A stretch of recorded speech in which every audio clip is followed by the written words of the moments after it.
Halo adik-adik, bertemu kembali dengan Bu Tias pada video pembelajaran. Kali ini kita akan membahas tentang lapisan bumi.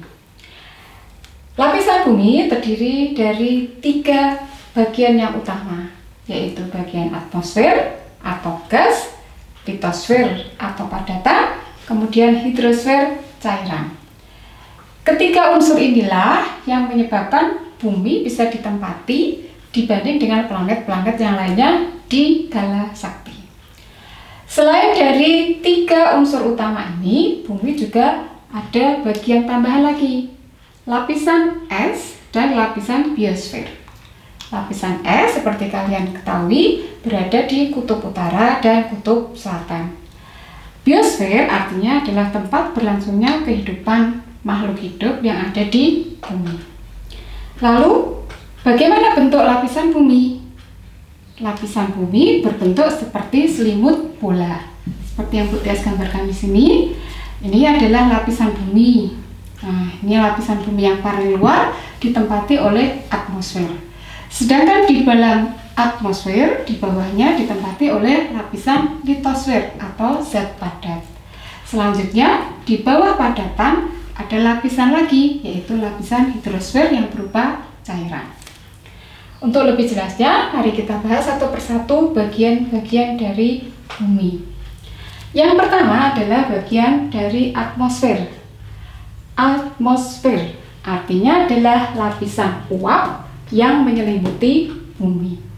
Seperti kalian ketahui bahwa lapisan atmosfer berada di bagian paling luar bumi. Bagian-bagian dari atmosfer ada 3 yang utama, yang bisa disingkat menjadi NOx. NOx ya, supaya kalian tidak lupa. Apa artinya NOx?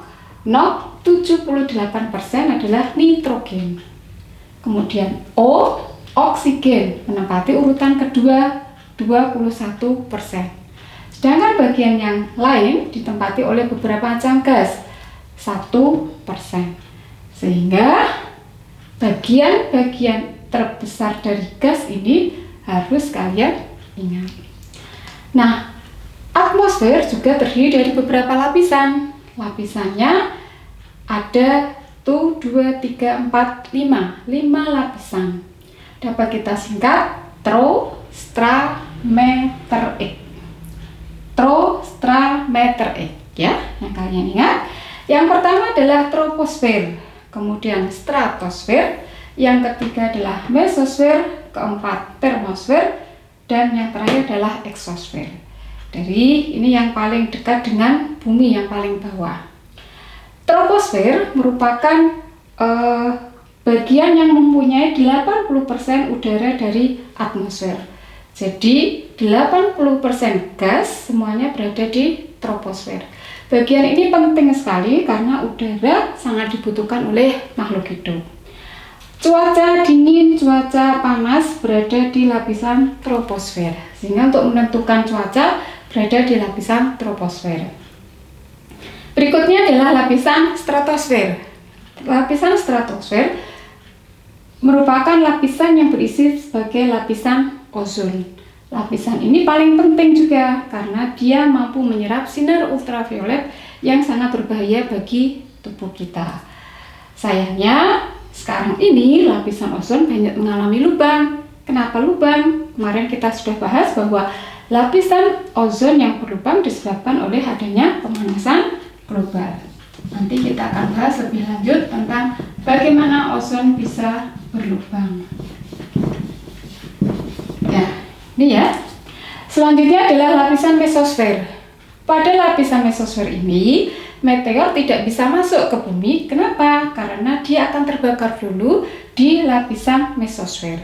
Jadi lapisan mesosfer juga berguna supaya meteor yang panas itu tidak sampai jatuh ke bumi. Selanjutnya adalah lapisan termosfer. Kenapa Bu Tias kasih warna merah? Karena lapisan termosfer ini berisi lapisan ionosfer atau partikel-partikel ion. Jika kalian menggunakan HP, TV, radio, dia akan terpantul di lapisan ionosfer.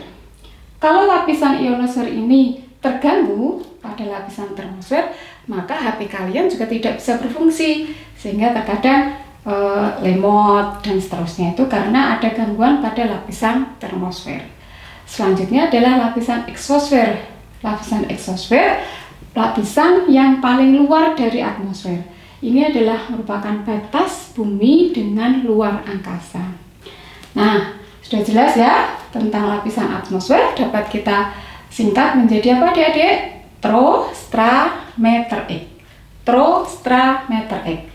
Troposfer, stratosfer, mesosfer, termosfer, dan eksosfer. Nah, selanjutnya akan kita bahas di lapisan kedua, yaitu litosfer. Nah, lapisan hidrosfer dan lapisan litosfer menjadi satu, membentuk struktur bumi. Struktur bumi pada dasarnya dibagi menjadi 3 bagian yang bisa kita singkat menjadi IMA. I adalah inti bumi, Ma adalah mantel bumi, dan K adalah kerak bumi. Jadi kalau kalian kesulitan menyebutkan apa saja bagian dari struktur bumi, ingat saja IMA, yaitu inti bumi, mantel bumi, dan kerak bumi. Nah, kita bicara dulu satu persatu. Dari yang paling dalam adalah inti bumi. Inti bumi dibagi menjadi 2, yaitu inti dalam dan inti paling luar. Inti dalam, yang paling dalam, sebenarnya bumi kita yang paling dalam yang kita injak ini terdiri dari campuran besi dan nikel. Hanya 2 zat padat ini saja. Nah, kemudian suhunya berapa? Suhunya 4500 derajat Celcius. Jadi, kita bayangkan kalau telur dimasukkan ke dalam inti dalam, kira-kira apa yang terjadi dengan telur? Ya, betul. Ya, telurnya langsung matang, langsung bisa kita makan, ya. Nah, apalagi manusia. Kalau dimasukkan, tentu saja bisa meleleh. Nah, kemudian berikutnya adalah inti luar. Inti luar yang masih di dalam inti bumi berupa zat cair. Tentu saja jangan kalian bayangkan seperti cairan yang kalian minum. Cairan ini sangat kental sekali, seperti bubur. Kalau kalian makan bubur yang agak cair, suhunya kurang lebih 2000 derajat Celcius. Nah, sangat panas sekali, tapi masih panas di inti dalam. Pada lapisan inti luar bumi ini, semuanya berupa zat cair yang agak kental, jadi tidak ada zat padat. Lalu kenapa di bumi, di permukaan bumi ini ada zat padat yang lain, misalnya emas, kemudian perak, dan lain-lain. Jadi setelah melalui inti dalam, kemudian keluar besi nikel ini ketika bercampur dengan udara yang di luar akan membentuk logam-logam yang lain yang kita temui, misalnya aluminium, emas, perak, dan lain-lainnya. Nanti akan kita terangkan pada sesi video pembelajaran selanjutnya ya. Kemudian setelah inti bumi adalah mantel bumi, magma, yaitu mantel bumi. Mantel bumi berada di atas inti bumi. Mantel bumi terdiri dari 3 bagian, yaitu litosfer, kemudian astenosfer, dan yang paling atas dari mantel bumi adalah mesosfer. Litosfer adalah lapisan yang paling keras dan padat. Litosfer berada di atas inti bumi. Nah, lapisan yang keras dan padat ini tinggi atau ketebalannya sekitar 50-100 km. Terdiri dari 2 bagian, sial dan sima. Kepanjangan apa dari sima dan sial ini? Silikon dan aluminium. Yang kedua, silikon dan magnesium. Jadi, campuran besi dan nikel setelah melewati lorong masuk ke mantel bumi, kemudian berubah menjadi apa adik-adik? Silikon dan aluminium, dan silikon dan magnesium. Ini adalah 2 lapisan logam yang berada pada lapisan litosfer. Di atas litosfer adalah lapisan astenosfer, yaitu lapisan yang agak kental. Nah, lapisan ini tingginya sekitar 100 sampai 4000 km. Di lapisan astenosfer inilah magma terbentuk. Magma yang mana? Magma yang berada di gunung berapi. Jadi kalau gunung berapi mengeluarkan magma adalah magma yang berada di astenosfer. Kalian bayangkan kalau magma keluar dari perut gunung berapi saja sudah bisa menghanguskan semua makhluk hidup yang ada di permukaan bumi. Apalagi kalau yang ada di inti bumi. Gitu ya adik-adik, suhunya di sini bisa kalian bayangkan sendiri. Kemudian adalah mesosfer. Mesosfer adalah lapisan yang padat, hampir sama seperti pada litosfer, hanya lapisan mesosfer jauh adik-adik lebih lunak dibanding dengan lapisan litosfer. Tebalnya sekitar 2400 sampai 2750 km. Selanjutnya yang terakhir adalah lapisan kerak bumi. Tebal dari kerak bumi sekitar 10 sampai 50 km. Nah, di kerak bumi inilah kita berdiri adik-adik ya.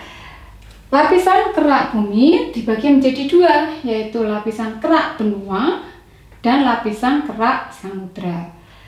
Lapisan kerak benua akan membentuk permukaan bumi yang kita injak ini. Jadi saat ini kita berada di lapisan kerak benua yang tebalnya sekitar 20 sampai 50 km.